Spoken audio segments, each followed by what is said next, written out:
to go get Valerie's medicine. You know what I did?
Commission workshop. Can I have a roll call, please? Commissioner Dollison. Here. Commissioner Mercer. Here. Mayor Pro Tem Yates. Here. And Mayor Birdsong. Here. All right, we have just one item on the agenda, so discussion on amending the schedule of water and sewer connection fees. City Manager, I'll just turn it over to you. And you're going to turn it over to Gary? Thank you, Mr. Mayor. This is our second workshop on our recommendation and our report regarding utility connection fees. We have again with us this evening Joe Williams from Raftellus. We also this evening have Gary Hubbard, our water director. I think just although I don't see any public in the audience, I think the appropriate thing would be for Joe to go through the presentation again, in case there are people that are watching via the stream, so that we can share that information. Certainly it can be somewhat refined from what it was 2 weeks ago, but Joe, if you want to come to the podium and offer your presentation, and then commissioners will be happy to stay in for any questions you may have. We'll note that this item is on the agenda for Tuesday evening of next week for second and final reading. Good evening. Mayor, Commissioners, thank you for having me back. Joe Williams with Raftellus, and we're here for the second version of the extraordinary circumstance workshop for the connection fee study. And I know we've talked about this previously, so I'll give the slightly brief version, but still go through the presentation. So we completed a study in mid-August of this year that recommends increasing the utility connection fees based on various factors, primarily expansion, upgrading of your current water and wastewater systems to meet the needs of new development. And these connection fees are paid one time by new connections, so new builds. They're most often paid by developers and passed through to the buyers who are buying the homes. So it's a new development activity, and this is for new homes, new businesses, all of those connections that require water and sewer capacity from you. And right now you're in a situation where growth is very high, and the cost of providing additional capacity is also very high. It's much higher than it has been in the past. So you'll see as we go through this presentation that the connection fees are being calculated relatively significantly higher than they currently are charged. Can I ask a quick question? Yes. Is the connection fee considered the same as an impact fee, or is it two different things?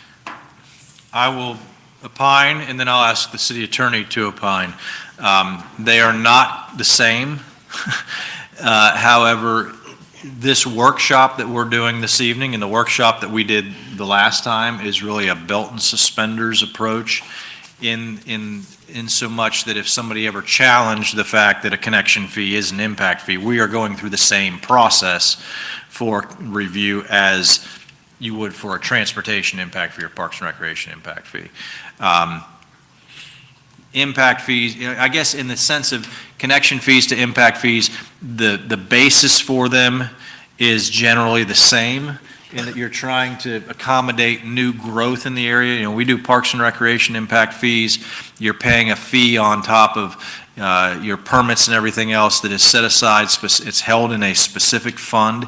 It can only be used for expansion of your Parks and Recreation assets. You can't use it to go, you know, put a new floor in an existing gymnasium. You can build a new gymnasium, but you can't just do maintenance and repair on existing. And so it's very similar with utilities. John, anything you would add? Yeah, the only thing, and you've done a very, very good job of explaining it in a non-legalese way, but I would suggest to you that the screen you see before you, this is comprised of two components, a treatment and a transmission part. And essentially, the connection fees are for expansion of that system, both treatment and transmission. And the statute is codified under 163.31801 of the Florida statutes, is referred to as the Florida Impact Fee Act. It specifically carves out as an exception that it does not apply to water and sewer connection fees. However, it does not define connection fees. And so we have, the lawyers and the people that have interpreted these matters or have not interpreted them, have opined that we should probably follow the requirements set forth in the Florida Impact Fee Act law, just in case a judicial decision down the road later says those are impact fees, and they should have been adopted in accordance with the requirements. Basically, the statute says that if you're going to increase it more than 25% or phase it in more than once every 4 years, that you have to find extraordinary circumstances in a study that's recent, done within 12 months. And that's what I was alluding to, was that my understanding is, and studying this kind of, while Polk County is looking at this as well, are these excluded from that 50% requirement where an impact fee cannot increase by more than 50% over a 4-year period? So is this being a connection fee carved out from that? My first line, if I were in a court, would say that these are not impact fees. They are connection fees, and the statute explicitly and expressly excludes them. Okay. But if the court doesn't believe that, or if they aren't persuaded, I would say, but notwithstanding that, we have gone ahead anyway, voluntarily, and have adopted these particular fees in accordance with all of the requirements in the Impact Fee Act, just in case.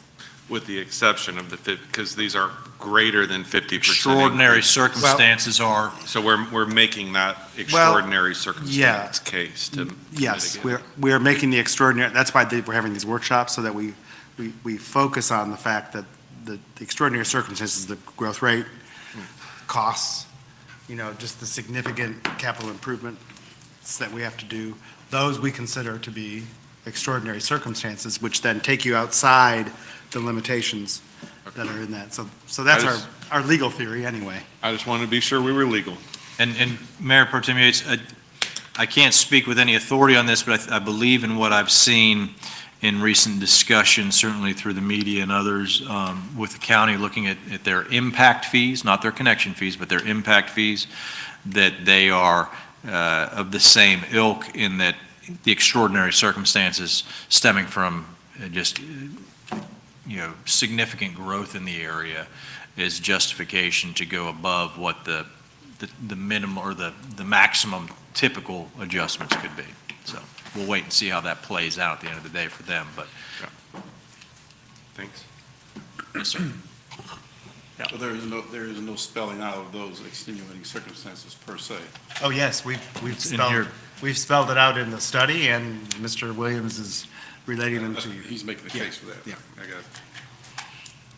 Yeah, and the third test, on top of what's been identified, is that if we If we weren't to increase the connection fees to the amounts that have been identified, that's millions and millions and millions of dollars, many tens of millions of dollars that the utility would not be collecting from development, but you'd still have to provide the projects, and that would be picked up by ratepayers, your other revenue source for the utility. So it's going through this process to make sure that we're meeting all the legal requirements and, recommending that you set the rates. That's still coming on next Monday, up for your choice, to set the rates to the maximum calculated level, maximum justifiable level, to get the revenues needed from new development to pay for the expansion of the facilities that they're going to be benefiting from. And again, we start with we use a hybrid approach for calculating the fees. So there is existing capacity in your water system and your wastewater system that new development will benefit from. And in addition, over the next 5 to 10 years, you are doing major upgrades and expansions to the existing system and providing new facilities. So we've taken a hybrid approach. We weight those costs together. So new development does get the benefit that there is existing capacity that was constructed at a lower cost. They get benefits of that, and they pay their proportionate share of those new facilities as well. So that's why the existing system is included in the analysis. The capital improvement plan, there's new water plants, there's major upgrades to existing water plants, there's extensions of your transmission system, the major backbone lines that get water from the plants to the customers. Those are identified at almost $58 million over the next 10 years that need to be funded. And your participation in Polk Regional Water Cooperative, so this is going to be where you're actually getting the new water from. The first phase, about 760,000 gallons per day. That's the far right-hand column. And you can see that that's your share of the phase one and the build-out cost analysis for Polk Regional, which we know those cost analysis are changing. They have not been finalized because the projects are still in process. They're kind of getting started on those bids and things like that. So it will change, but this is the best information we have available right now. And the city is also participating in the West Polk project to a small degree. That has been factored in addition. And the net cost per gallon, you can see on the bottom right corner, $31 per gallon of construction and financing costs for Polk Regional.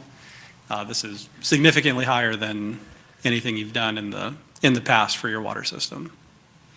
And if I could, on that, Joe, just to interject, because I want to make sure the commission, you all have a good grasp on this, not assuming that you don't, but that net cost per gallon is the capital cost to build the facilities and the transmission systems per gallon, of what's coming out of that, of what its maximum potential can be when we see that. That's not what we're charging the customer, but that's the real cost if you're going to provide water, what it's going to cost you to build the facilities and the infrastructure to do so.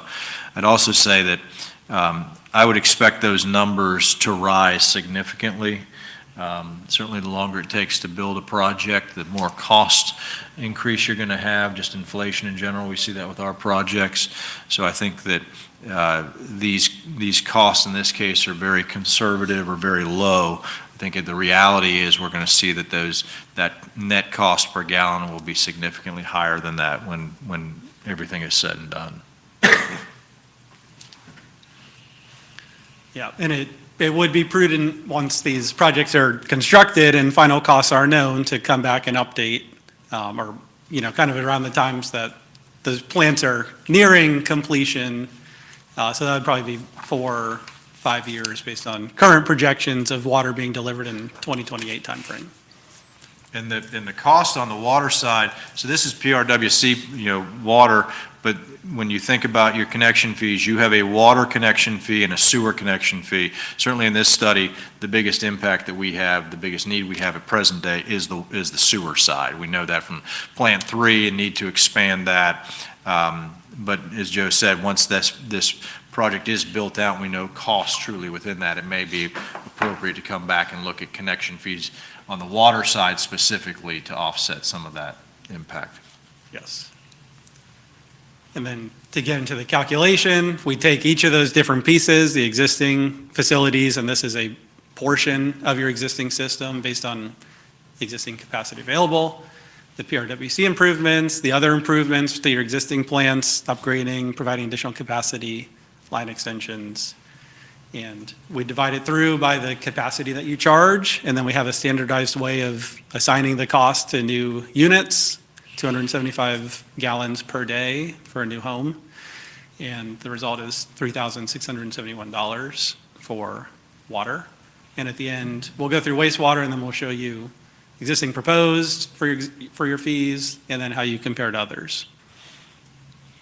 And for wastewater, the highlight is that wastewater treatment plant 2 is eventually going to be repurposed, turned more into a lift station type facility, and all flow is going to go to wastewater treatment plant 3, and wastewater treatment plant 3 in turn is nearing the end of its useful life. It needs a major upgrade, and with continued development throughout the city, it needs expansion as well. So those costs have been considered. You can see on this page, down at the bottom, treatment assets of the Water Capital Improvement Plan, over $230 million. So it's a very significant investment that's being made in your wastewater treatment and disposal activities. And with those improvements, that's really driving the fee increase on wastewater. And while we include that full cost in the connection fee calculation, and we include the capacity along with it, not all of those costs are going to be paid by future development. There is a mix between benefits to existing residents and future development, but as future development connects, they're going to pay their fair share of those capital costs. Your existing residents are going to pick it up through the increased rates that we're recommending. That's a separate issue to fund the debt service that goes along with that plan improvement. So it's all interrelated.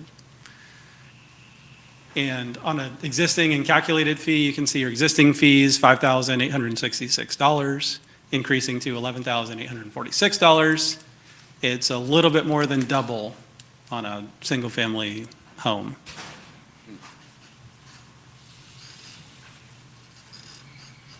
And on a local comparison, again, you'll notice a few communities in here not necessarily immediately local.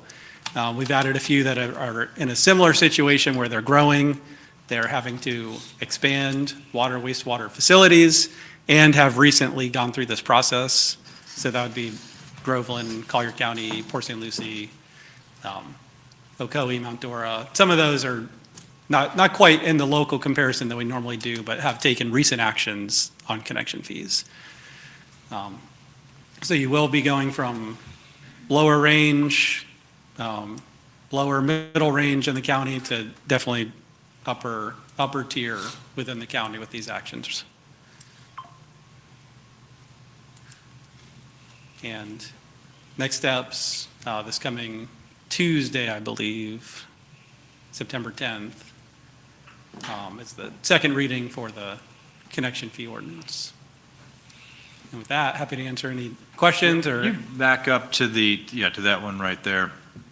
And Commissioners, we've talked about this in prior meetings. You can see where it's proposed to go from where it was by the two red arrows that are there. And if you look at some of the other communities around us that are experiencing significant growth as well, I think that really the northeast corner of Polk County is where there's significant growth occurring. Davenport, Laufman area, Haines City, Point Siena, and you can see that and even in Lake Alfred, Lake Alfred's fees were adjusted a few years back to get to the $11,354.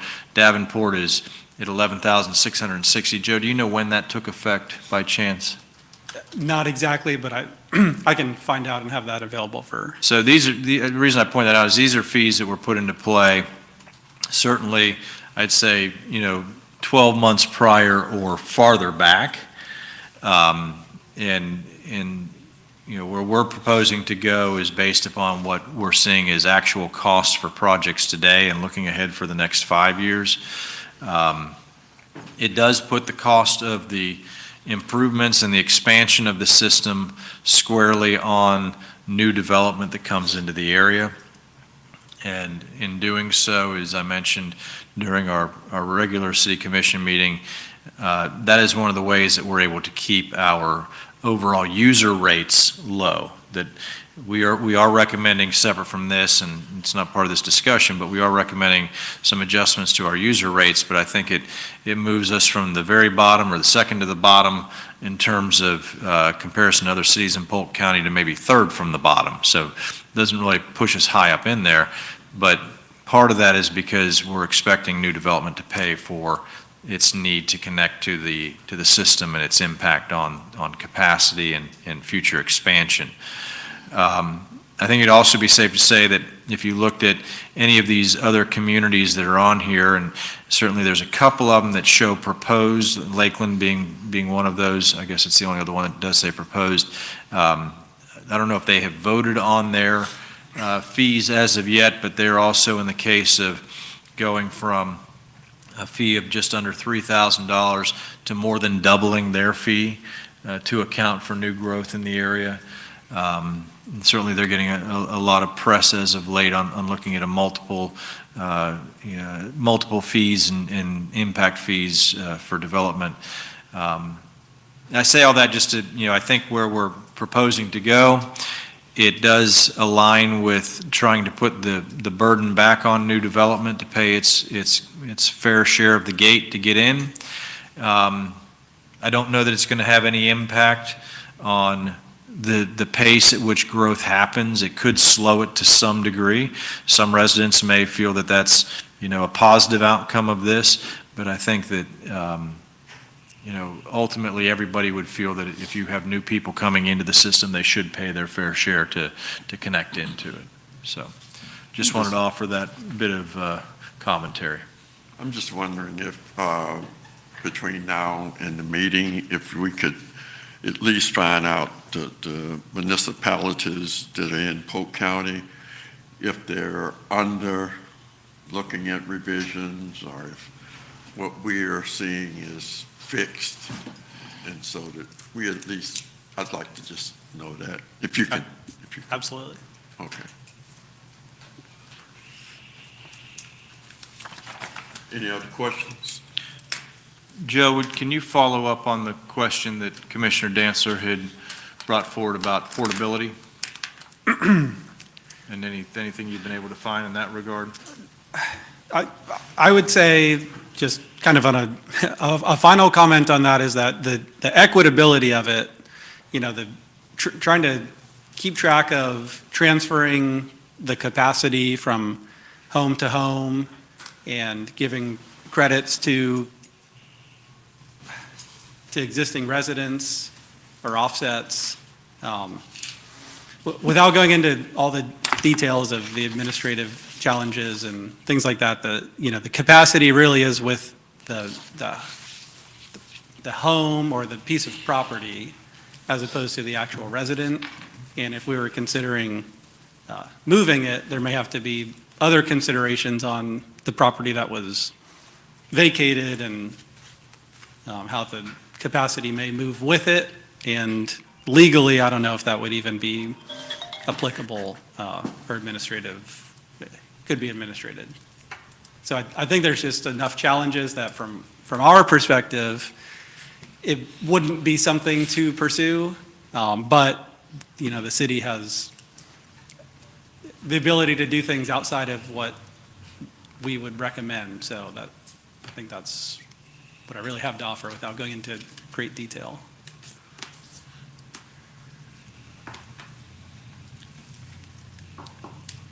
All right.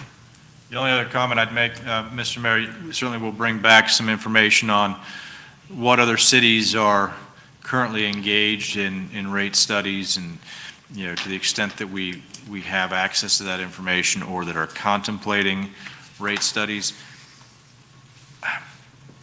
it's probably, it's always a bad idea to assume, but I can certainly fathom that many of these cities, particularly those that are tied in with Polk Regional Water Cooperative,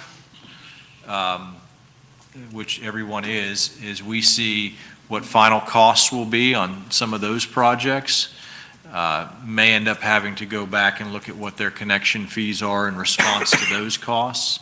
Certainly, that's something that we have contemplated initially within our study, but I think those that haven't done a connection fee study in quite some time may see that that's something that they're going to have to do.